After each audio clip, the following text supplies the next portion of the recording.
यह अखिलेश यादव के घर पर ही यानी मेरठ में ही कलेश हो गया है।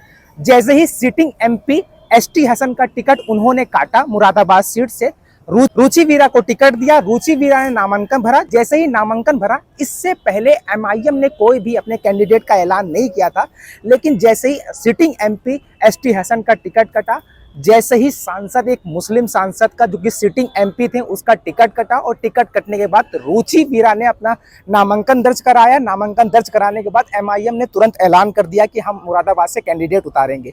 अभी तक एमआईएम ने किसी भी सीटों पर अपने पर्चे नहीं खोले थे, अपने कैंडिडेट का नाम घोषित नहीं किया था, लेकिन जैसे ही मुरादाबाद के सिटिंग एमपी एसटी हसन का टिकट कटा, वैसे ही एमआईएम के मुखिया असद ओवैसी ने एक बयान जारी किया और कहा कि अभी जाइए और टिकट नामांकन भरिए। और नामांकन भरने का नाम एमआईएम के जो कैंडिडेट हैं इस वक्त जो है एमआईएम की तरफ से वकी रशीद बताए जा रहे हैं।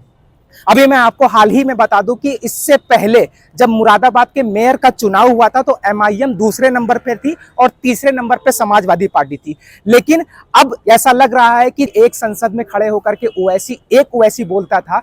एमआईएम दूसरे नंबर पे मुरादाबाद के मेयर के चुनाव में रही थी, लेकिन इस वक्त अब लग रहा है कि संसद में अब 2 ओवैसी दहाड़ेंगे।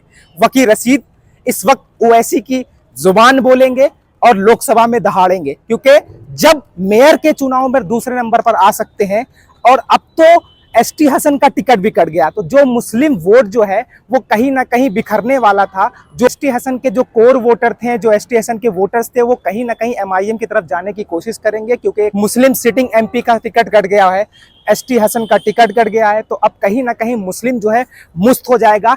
पहले हम ऐसे थे और अब हम ऐसे हो जाएंगे। पहले हम उंगलियां थे, अब जो है हम जो है वो कहीं ना कहीं हथौड़े का काम करेंगे, मुट्ठी का काम करेंगे। मुसलमानों, एक मुस्त होकर के अब आपको वोट देना है। इस समय वकील रशीद जो है वहां के नामांकन कर चुके हैं और इस वक्त की ब्रेकिंग न्यूज है, कहीं ना कहीं अखिलेश यादव को इसका खामियाजा भुगतना पड़ेगा, क्योंकि उन्होंने सिटिंग एमपी का टिकट काटा है। तो मुसलमानों, इस वक्त जरूरत है कि अब मुत्तहिद होकर के अपने आप को वोट देना।